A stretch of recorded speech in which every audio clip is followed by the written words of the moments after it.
Muy bien. La razón por la cual le puse estas dos lecciones, inmoral y moral, la anterior inmoral y esta moral, es porque la moralidad nosotros la entendemos como el cumplimiento de la ética. Y la ética es el marco conceptual que se nos pone desde la perspectiva de normas, reglas, regulaciones, leyes, de todo tipo, ¿verdad? Y la moral es su cumplimiento, por eso ética y moral no es lo mismo. Esta es una definición que últimamente se le ha dado al tema de ética y moral desde la filosofía, que nos facilita mucho entender las cosas. Entonces, yo le llamé sexo inmoral a la sesión de hace 8 días porque es un sexo que no está permitido por la ética bíblica. Mientras que el de hoy le llamé sexo moral porque es el tipo de sexo que está permitido por la ética bíblica. Entonces, vamos a iniciar. Les pido por favor que si tienen comentarios, que espero que tengan, me interrumpan. No los dejemos para el final.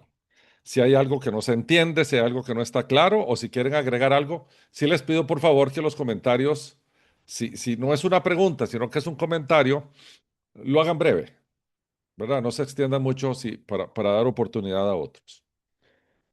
Y el tema es un tema hiper interesante. Vamos a tratar de romper algunos tabús dentro del mundo cristiano tradicional y entrarle al tema, a ver, lo más bíblicamente posible, como hacemos nosotros todo.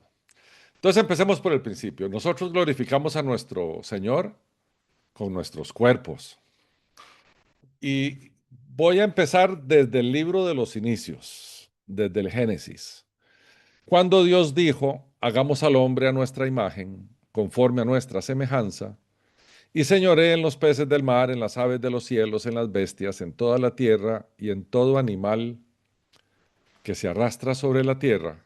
Y creó Dios al hombre a su imagen. A imagen de Dios lo creó. Varón y hembra los creó. Em, ¿Por qué quiero empezar por aquí? Porque cuando Dios nos crea a nosotros, ya había creado todo. A nosotros nos dejó para el final y por lo tanto el reino animal también estaba creado. Pero a nosotros nos separó, nos hizo diferentes. A ver, de nuevo, la palabra es santificar o separar o apartar. Nos hizo distintos porque nosotros tenemos cosas que el resto de los animales, por llamarlo de alguna manera, no tienen.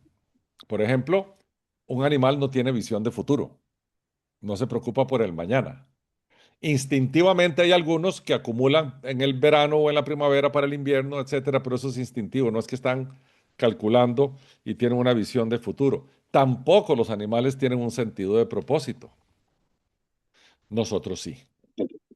Nosotros somos seres morales, los animales no. Entonces nosotros, en ninguna de nuestras condiciones precaída, nuestras características precaída, o sea, antes de que nuestra naturaleza cambiara hacia una proclive a pecar, nos conducíamos como animales. Después caímos y empezamos a conducirnos instintivamente como animales. Y en la redención, Cristo nos hace nacer de nuevo y ahora nosotros tenemos un deber de no conducirnos Buenas, como 20 animales. de plus, 20 de plus, Pero, pues. No, plus, de regular. ya.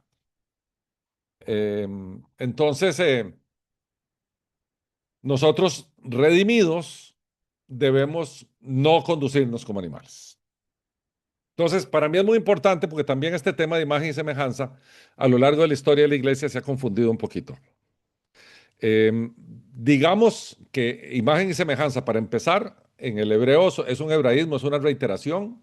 Dios nos hace parecidos a Él en ciertas cosas, en otras no, porque entonces seríamos como dioses y eso no es así. ¿En cuáles cosas sí nos hace portar su imagen y semejanza, por llamarlo de alguna manera?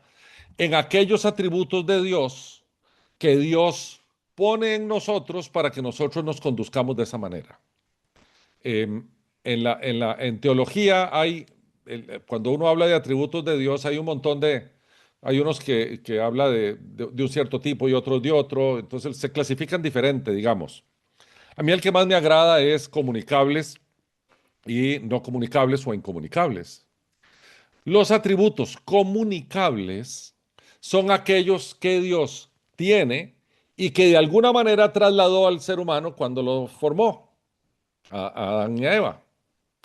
¿Cuáles serían esos? Amor, paciencia, sentido de justicia, ese tipo de atributos, que entonces nosotros portamos esa imagen de Dios, repito, previo a la caída, porque en la caída se desfigura todo aquello. Queda algo, porque el ser humano queda portando esa imagen, pero, a ver, no es igual que en precaída. ¿Ok?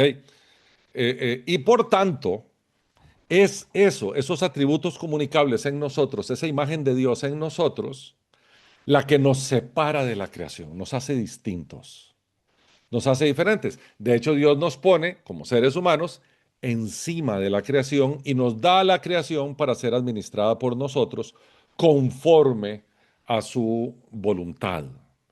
¿Cómo es que eso se logra? Porque tenemos los atributos comunicables de Dios: justicia, bondad, amor.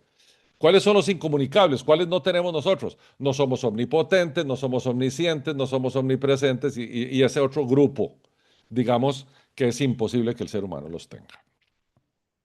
Bien, entendiendo esto y entendiendo que vamos a ver el tema del sexo dentro de la iglesia, entonces nosotros tenemos que empezar a comprender este concepto del sexo desde allí.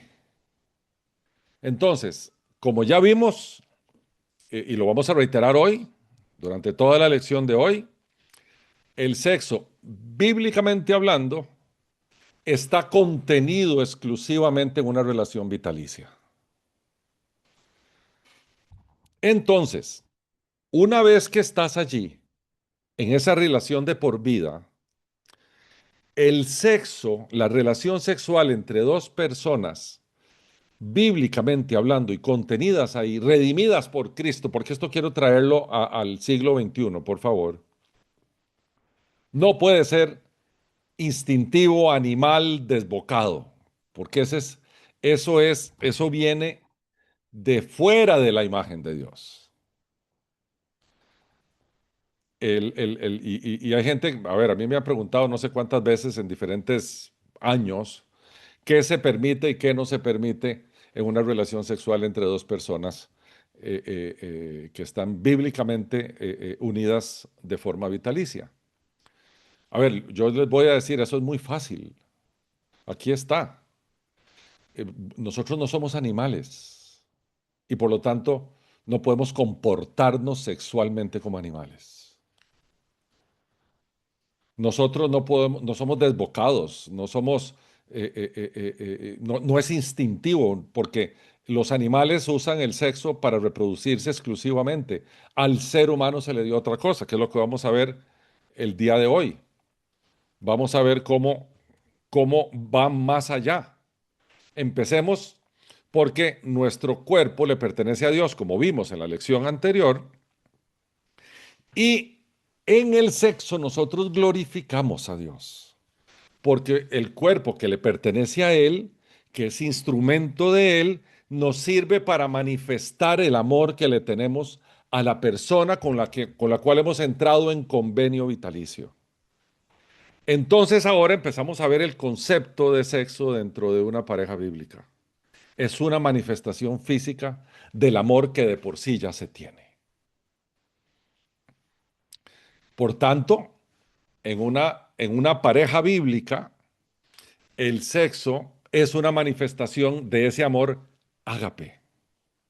O sea, en la pareja bíblica, cada uno busca el placer, el gozo y el contentamiento de su pareja. y por tanto se convierte en complaciente, hasta cierto punto sacrificial, porque es más importante el bienestar, el gozo, el placer, el contentamiento de la pareja que el de uno. Porque uno ama a ágape, y sabemos que el amor ágape es eso, y por lo tanto, si el sexo es una manifestación física de mi amor ágape, tiene que ser de igual manera. Implica, como dice aquí, más la satisfacción de nuestra pareja que la nuestra. Por tanto, es sublime, es cálido, es tierno, es placentero y es gozoso. Es la expresión material y física de nuestro amor. Está lejos de ser desbocado, animal, todas esas cosas que entendemos y conocemos que están allá afuera. Pero en nosotros está contenido en el amor nuestro. No es otra cosa que una manifestación física del amor que de por sí ya sentimos por la persona con que hemos hecho ese acuerdo de vida. Entonces, nos cambia la perspectiva, ¿verdad? No es lo mismo. Entonces, ahora vamos a ver un texto, porque hace algunos meses alguien de la iglesia me pregunta esto, y ahora les voy a explicar, voy a ahondar un poquito más de este texto de 1 Corintios 7, 3, 5. Que dice, Pablo le dice, el marido cumpla con la mujer el deber conyugal y asimismo la mujer con el marido. La mujer no tiene potestad sobre su propio cuerpo sino el marido, ni tampoco tiene el marido potestad sobre su propio cuerpo sino la mujer. No os neguéis el uno al otro, a no ser por algún tiempo de mutuo consentimiento, para ocuparnos sosegadamente en la oración, y volved a juntaros en uno, para que no os tiente Satanás a causa de vuestra incontinencia. Este texto ha sido interpretado exactamente allí, sin el contexto que norma las relaciones sexuales cristianas, y ha sido interpretado como es mi obligación, y si yo llego en la noche, y lo voy a decir así crudamente, mira, uno tiene sus necesidades y usted nada más, usted cumpla. Eso es una barbaridad. Y sacan el texto. Vea, vea. Usted no tiene potestad sobre su cuerpo, es mío, y entonces bla, bla, bla, bla, bla, bla, bla. ¿Qué podemos derivar de aquí para entenderlo dentro del contexto completo de las relaciones sexuales bíblicas? Primero, a ver, porque es evidente, la actividad sexual dentro del matrimonio no solamente es gozosa, placentera y amorosa, sino también es un deber. Parece ser aquí, porque Pablo lo dice expresamente, el deber conyugal, ¿verdad? Ambos, marido y mujer, están dispuestos a satisfacer a su cónyuge, ¿ok? Pero vamos a rascar un poquitito aquí y profundizar, porque aquí hay dos razones. La primera dice, nuestros cuerpos cuando nos casamos dejaron de pertenecernos y ahora le pertenecen a nuestro cónyuge, ya no son nuestros. ¿Por qué? Porque nos entregamos el uno al otro, y cuando lo hicimos en la totalidad, completamente. Todo nuestro ser fue entregado a la persona que amamos. Por lo tanto, y aquí es donde viene la primer salvedad, las consideraciones del amor ágape privan aquí, no el abuso. Entonces, si viene alguno de los dos en la noche y la otra persona está indispuesta, y yo le digo, no, pero es que vea lo que dice aquí, usted no puede negarme su cuerpo porque de verdad no es suyo, sino que es mío, así que vamos para adelante. Ahí no está privando el amor ágape, ahí está privando un abuso. Si esta relación es una manifestación del amor que te tengo, yo no puedo ir a abusar, a imponer, a de alguna manera forzar. ¿Sabe por qué? Porque yo tengo mis necesidades. ¿Sabe qué puede hacer usted con sus necesidades? Llevárselas y ponerlas delante del Señor y decir, Señor, vieras que mis necesidades no importan cuando yo amo ágape a mi pareja.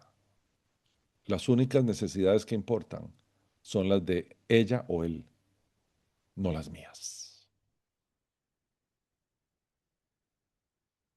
Porque cuando yo hablo de mis necesidades, estoy siendo egoísta.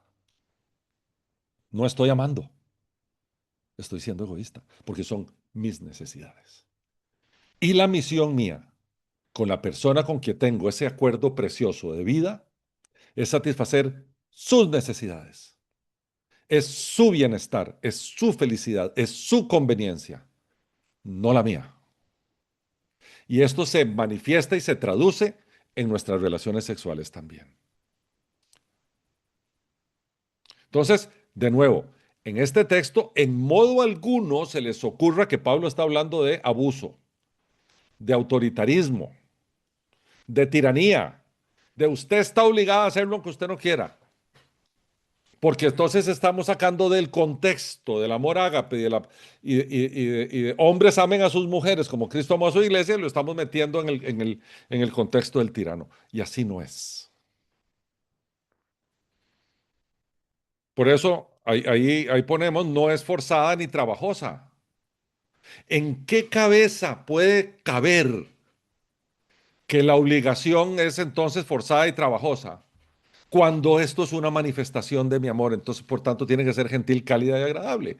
Y si no se está en ese momento, porque hubo un día difícil, hubo, qué sé yo, hay algún tipo de desconfort físico, hay cansancio, por favor, priva el amor ágape antes que cualquier cosa.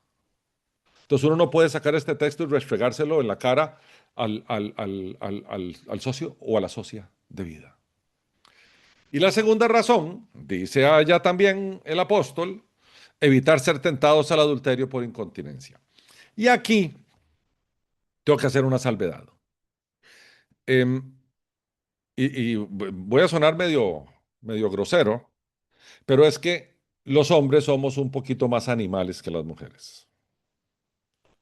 En este campo, los hombres de verdad que nos comportamos instintivamente mucho más que las mujeres. La mujer es mucho más emotiva, sentimental, le toma el verdadero significado a esto, mientras que los hombres somos más tontos, somos más instintivos.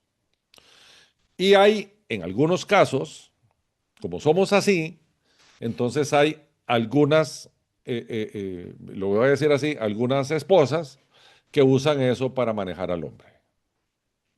Y eso el apóstol también lo está abordando aquí. Mira, si no tal cosa, entonces hoy en la noche no hay de piña. Si no tal otra, entonces tal cosa. Y entonces empiezan a manejar ese animalismo y ese instinto bruto del hombre a su conveniencia. Ninguna de esas cosas priva el amor de ambos.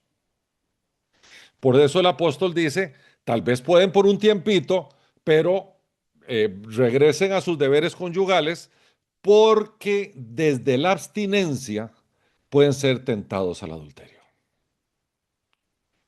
La Biblia es sabia y la Biblia sabe que nosotros andamos portando un cuerpo de muerte que es sujeto a tentación.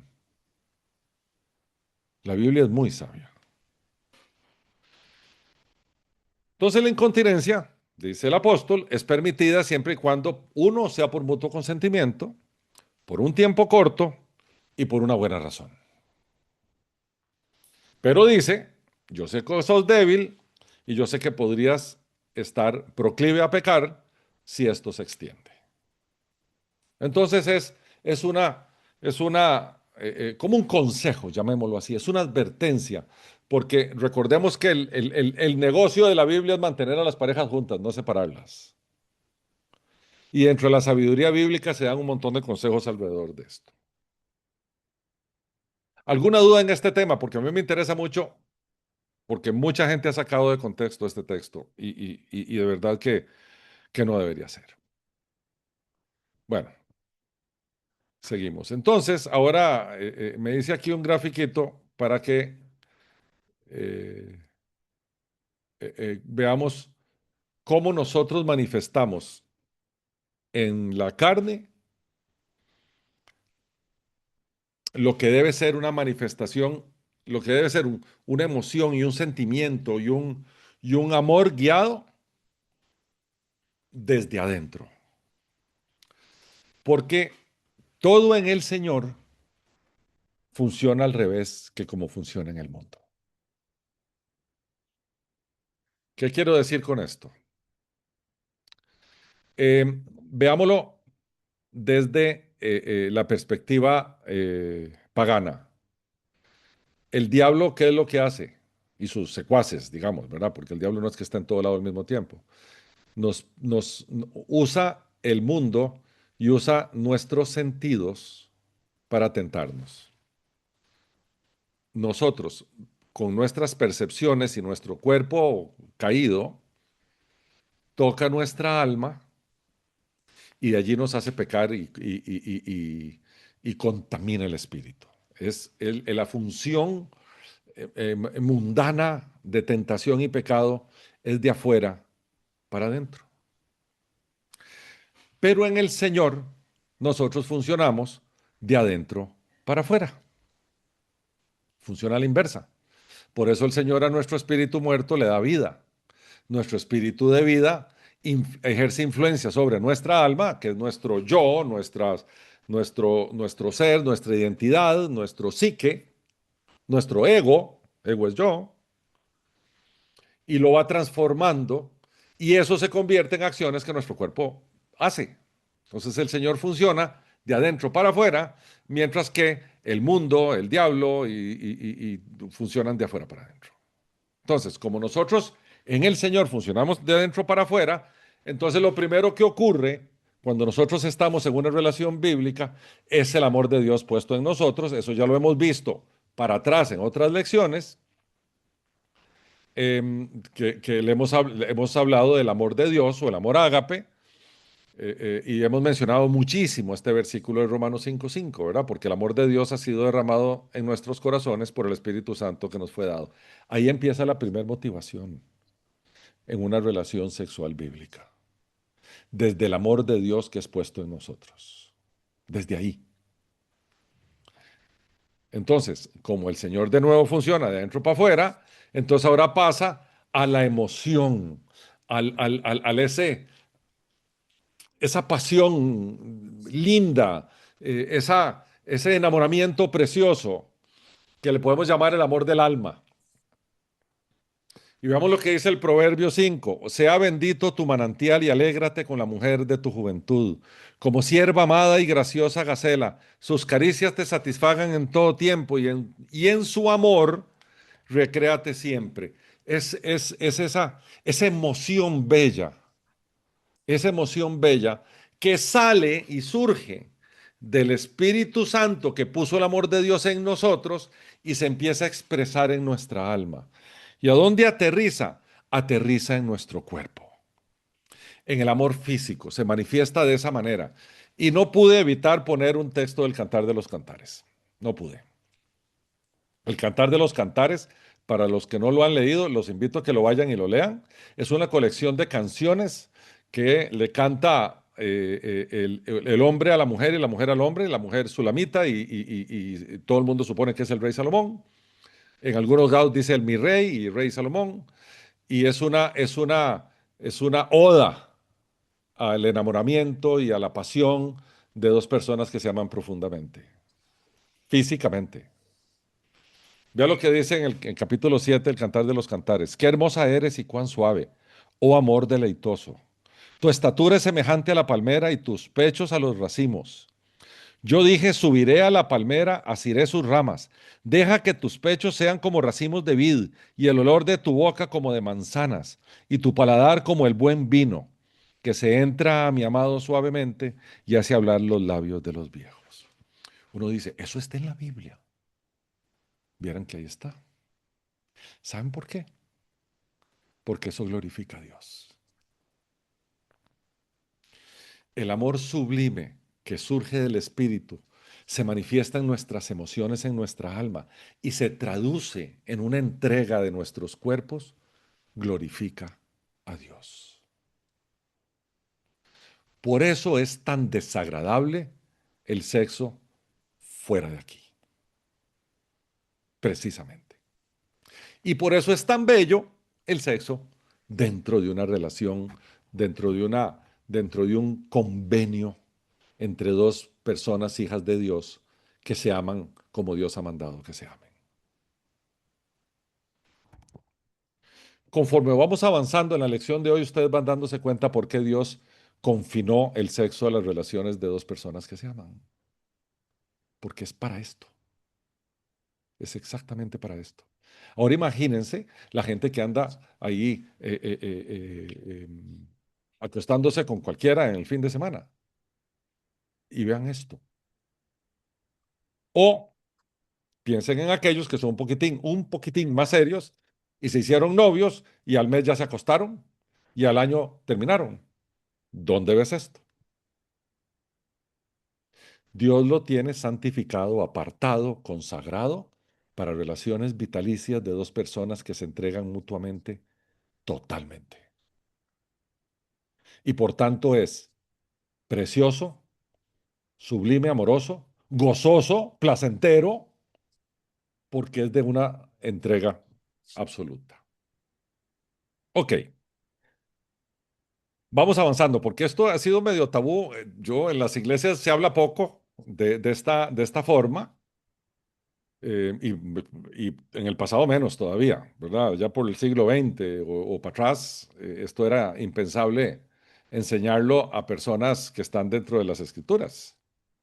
Pero veamos, ahora vamos a ver algunas cosas desde la biología y vamos a verlas también desde el amor ágape.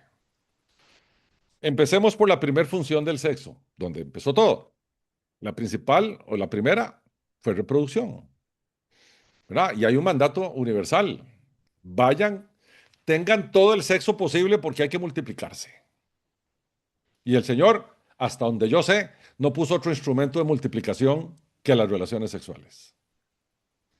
Entonces dice, creó Dios al hombre a su imagen, a imagen de Dios lo crió, varón y hembra los crió, y los bendijo y les dijo, fructificad y multiplicados y llenad la tierra y sojuzgarla. Ok, entonces ya sabemos, ahí está para reproducirnos.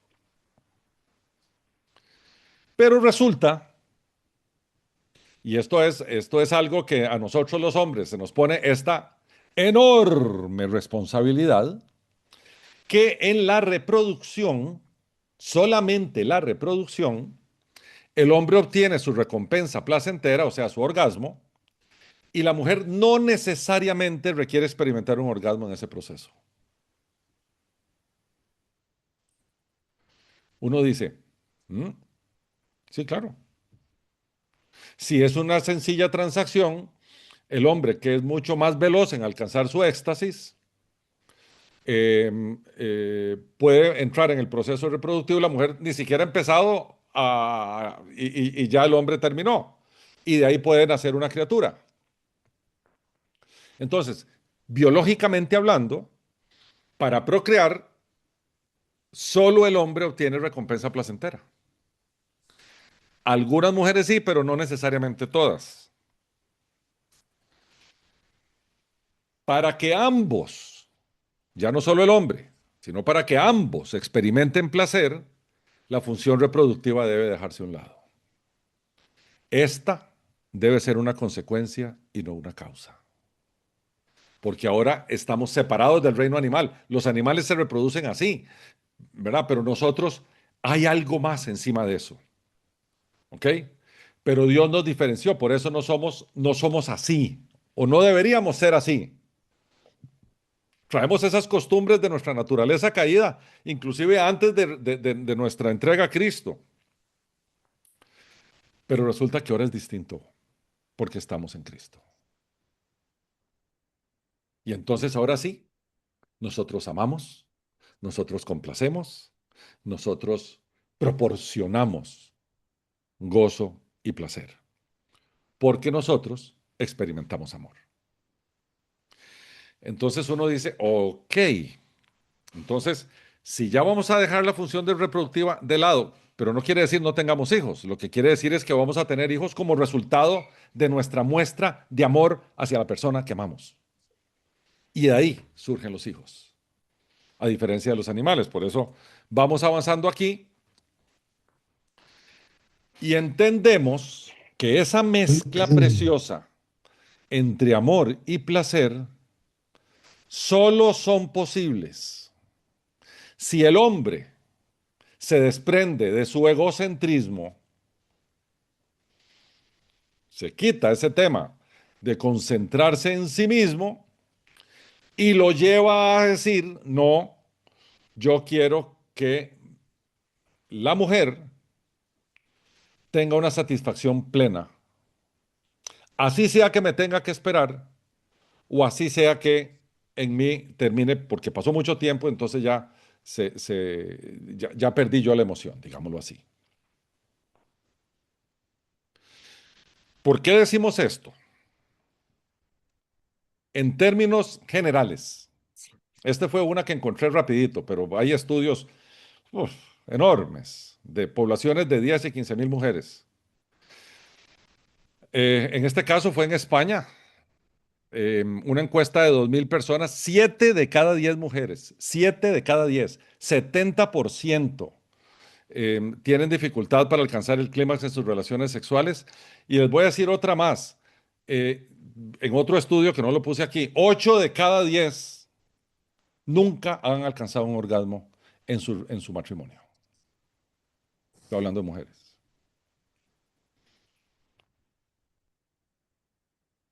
Las causas pueden ser variadas, pero ¿cuál es la principal?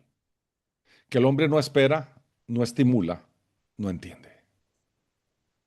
El hombre tiene relaciones sexuales egoístas y transaccionales.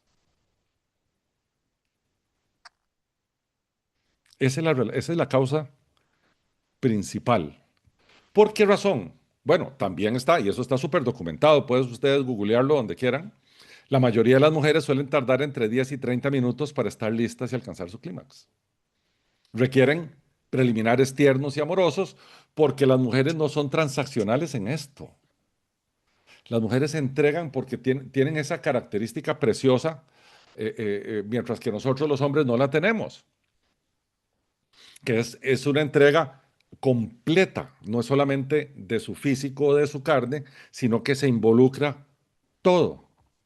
Entonces, si vemos al egoísta y transaccional y lo ponemos a la par de aquella que requiere un tiempo, porque ella requiere esa emoción, esa ternura y entonces esas dos cosas no caminan. Por eso ves que tenemos un montón de hombres que son transaccionales y tenemos un porcentaje elevadísimo de mujeres que en su vida ha alcanzado un orgasmo. Y uno dice, pero qué injusticia es esto, ¿verdad? ¿Qué injusticia es esto? Entonces, hombres que están aquí, por favor, hombres que están aquí, es el hombre el que tiene que proveer la atmósfera y los estímulos amorosos correctos para que lleguen ahí. Por tanto, el orgasmo de la mujer es responsabilidad del hombre. Hay que dejar de ser transaccionales, hay que dejar de ser egoístas y hay que empezar a ser complementarios. Y comprender que yo sé que para el hombre es una transacción, pero para la mujer es un proceso. Y ese proceso, créanme, que no empieza en la cama. Empieza en conversaciones lindas, empieza en conversaciones románticas, empieza en ambientes bonitos. No es que tuvimos un pleito y ahora para la cama y vos estás en nada de eso. Empieza creando una atmósfera y un ambiente donde podamos glorificar a Dios en nuestros cuerpos. Y entonces la mujer que requiere de estas cosas, porque es un ser mucho más integral que nosotros en ese sentido, empieza a subir en sus emociones y después, no quiero entrar en detalles para que no me acusen de bárbaro, después, en los preliminares sexuales, hay que ocuparse detalladamente, el hombre, para poder llevar allí, porque nuestra motivación en una relación sexual es que la mujer sea complacida, gozosa, plena, y que ella sienta no solamente la parte física, sino la parte del alma, del amor que se está demostrando allí. Y entonces esto sale del ámbito animal y se convierte en algo sublime, en algo bello, en algo, lejos de ser una transacción, es una unión de cuerpo, alma y espíritu en un proceso precioso. donde cada uno se está demostrando su amor desde todas las perspectivas. Esa es una relación sexual cristiana.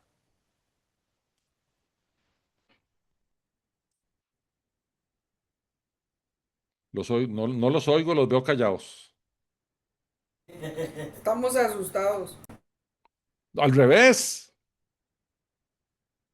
Pero ahora les voy a traer, Rolo, sí, Paola está asustada, nosotros estamos fascinados con toda esta enseñanza. ok, me alegra mucho, No, me estoy muy alegra mucho. analítica, la verdad. Ahora voy a contarles por qué esto es así.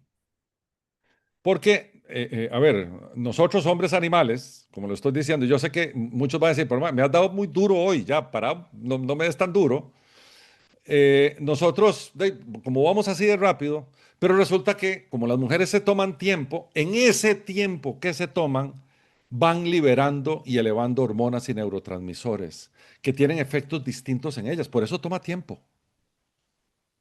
Por eso toma tiempo. Y pongo ahí a lo largo de toda la interacción, porque eso empieza desde muy temprano, inclusive cuando estamos vestidos. Empieza todo esto, en la mujer empieza a acumularse todo esto. Me tomé la libertad de citar algunos. La oxitocina es la más característica.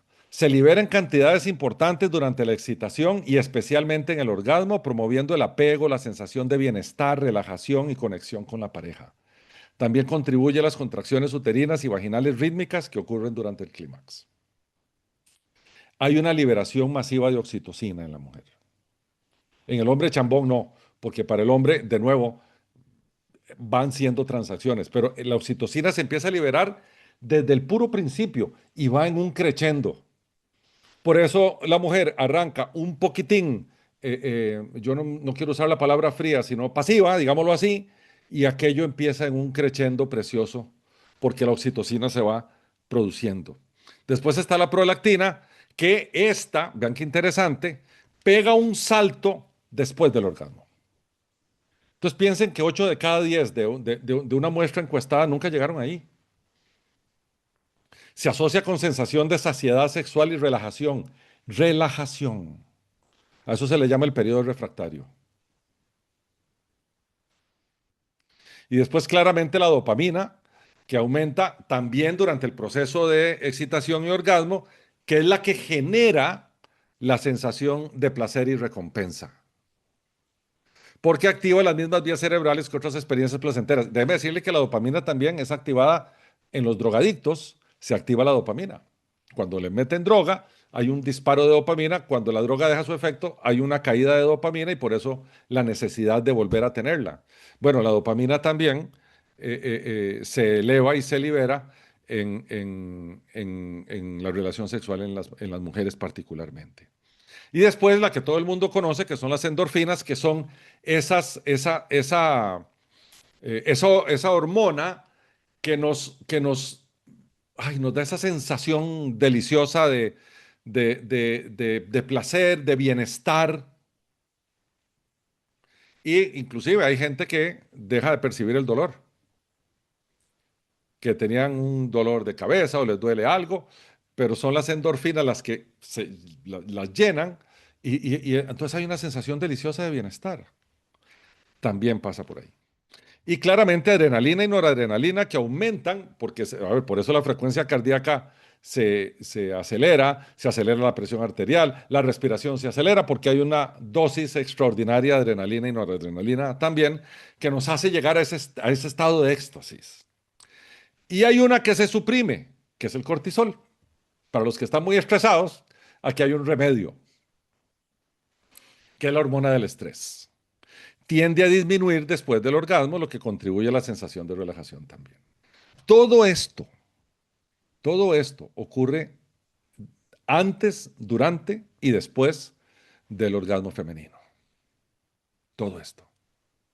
Entonces ahora díganme ustedes si no es una barbaridad que los hombres como parejas sexuales no llevemos a la persona que amamos allí.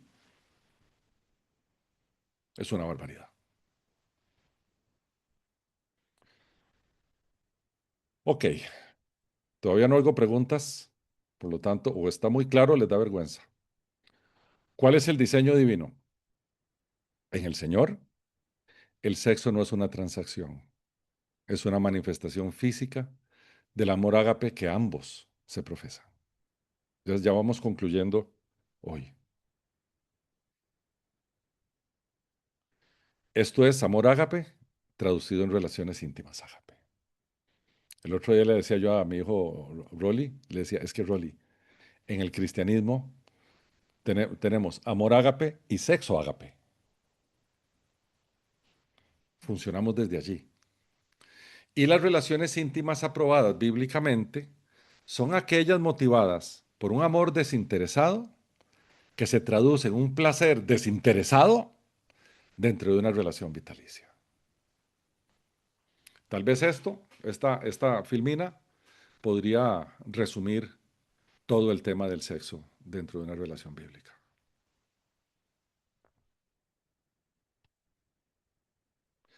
Y a modo de conclusión de todo el tema físico, que empezamos con la desnudez, pasamos por el sexo inmoral y ahora llegamos aquí. Recuerdan que pitumia era una de las palabras que usan los griegos para hablar de relaciones entre parejas, pero decimos que esta era un tipo digamos, sexo transaccional, sexo de encuentro, de sexo liviano, ¿verdad? Que es pura carne. El término SARX que ven ahí es el término griego para hablar de nuestra naturaleza caída. Se traduce como carne o como cuerpo, pero se refiere a nuestra naturaleza caída.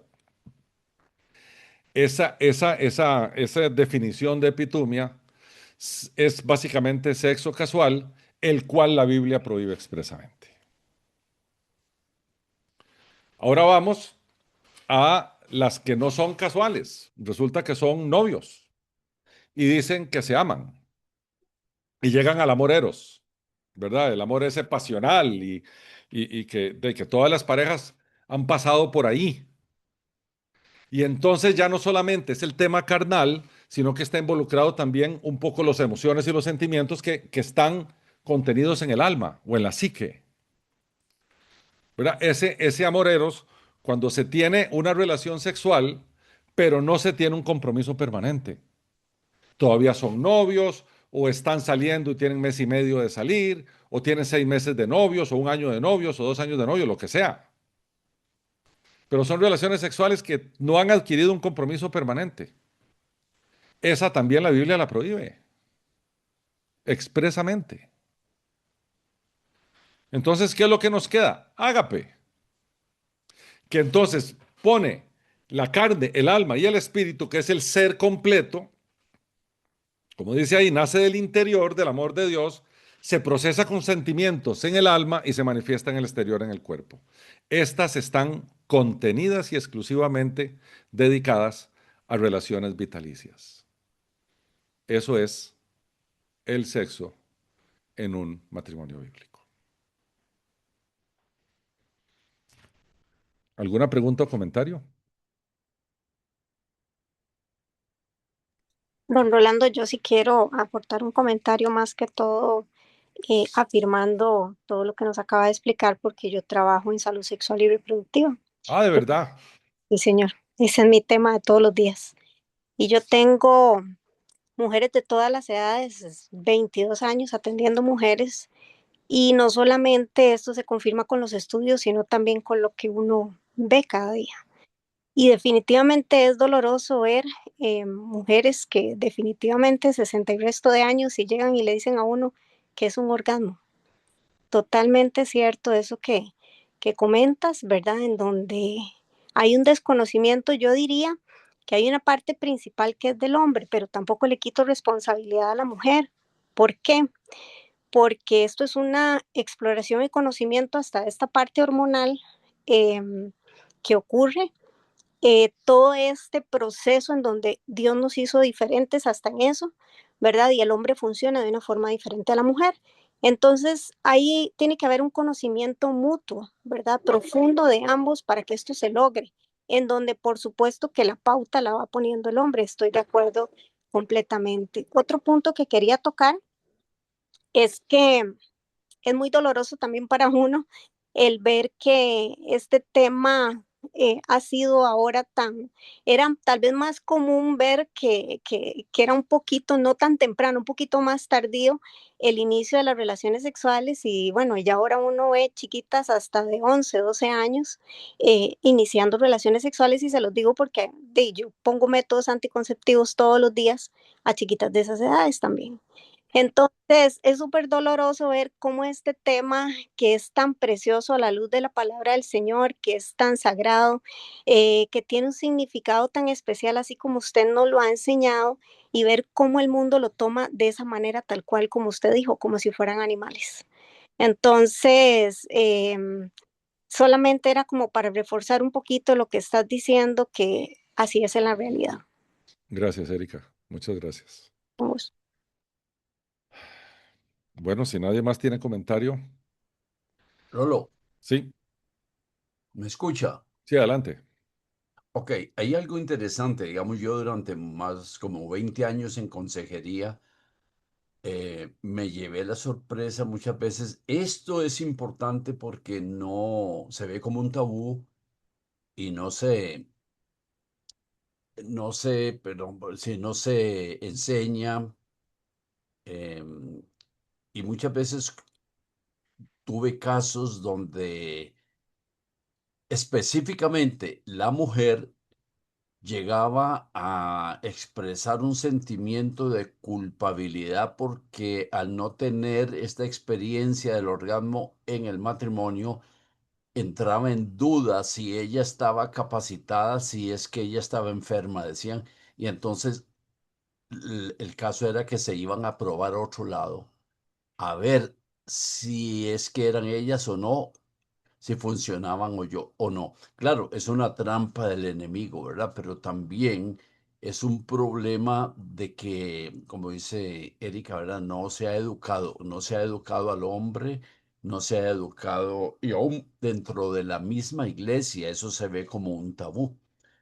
Y este es un problema pues que se da mucho y hay mucha culpabilidad porque yo vi muchos casos, aconsejé, o sea, llegaron muchos casos de estos específicamente, la mujer sintiendo a ver si ella era la culpable, si es que no estaba funcionando bien, porque lo mismo, el marido actuaba rápido y ella pues no había logrado el orgasmo, ¿verdad?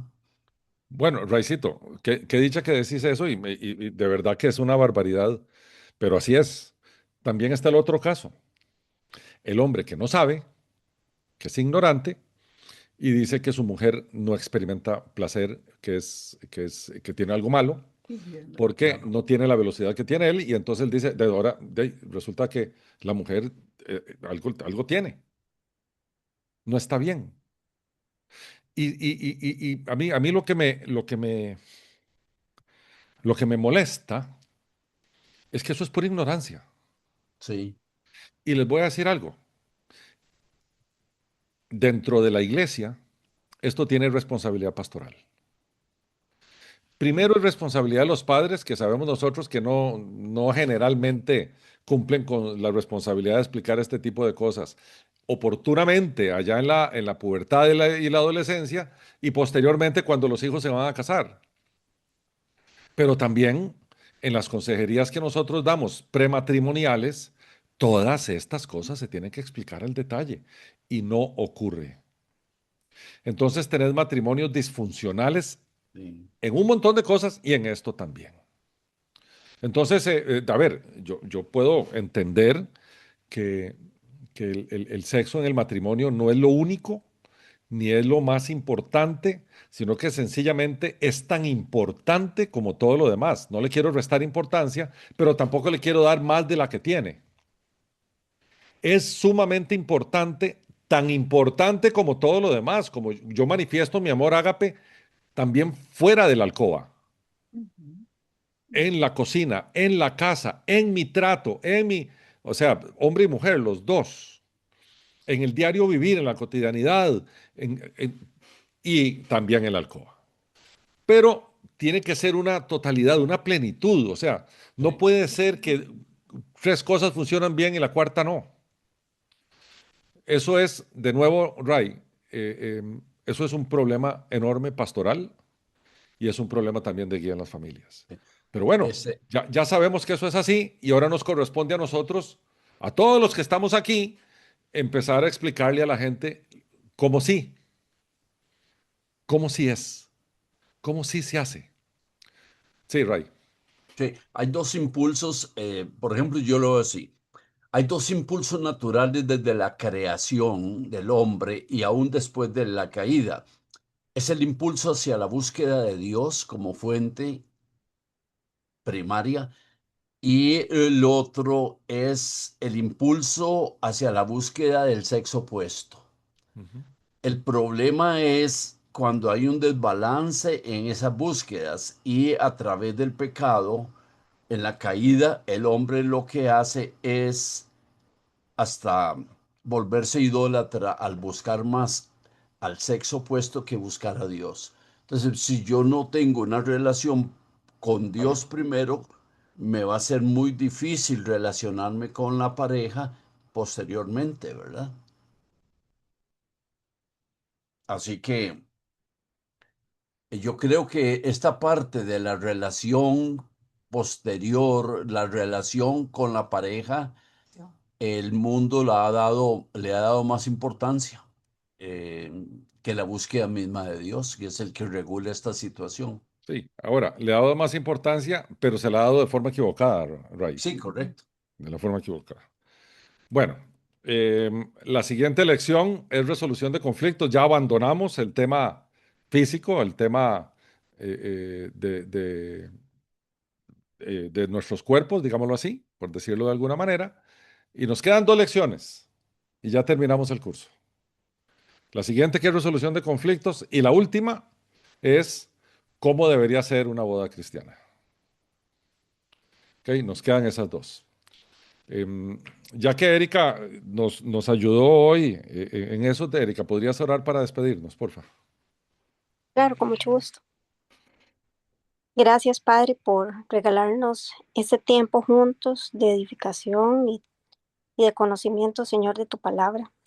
Gracias por este tema que le has dado toda la sabiduría, don Rolando, para abordarlo tal cual se debe, Señor, sin ningún tabú, sin ningún temor, porque es algo maravilloso que tú has puesto en la relación de pareja bendecida por ti. Queremos pedirte que esta palabra no solamente llegue a nuestros corazones, sino que también en los matrimonios que hay aquí representados, Señor, sea puesto por obra, que todo lo que aquí hayamos aprendido también sirva para educar, Señor, guiar a otras parejas que están por formarse, que están formadas, Señor, y que tal vez tienen tanta necesidad de poder estrenar estos puntos que en realidad los ven como algo que no pueden contar, Señor. Que nosotros podamos tener un corazón totalmente dispuesto a edificar en este tema, Señor, y que la iglesia también sea construida hasta en este hermoso y precioso tema que has traído hoy, Señor, que pueda crecer de una forma sana para que sean matrimonios sanos, como dice don Rolando.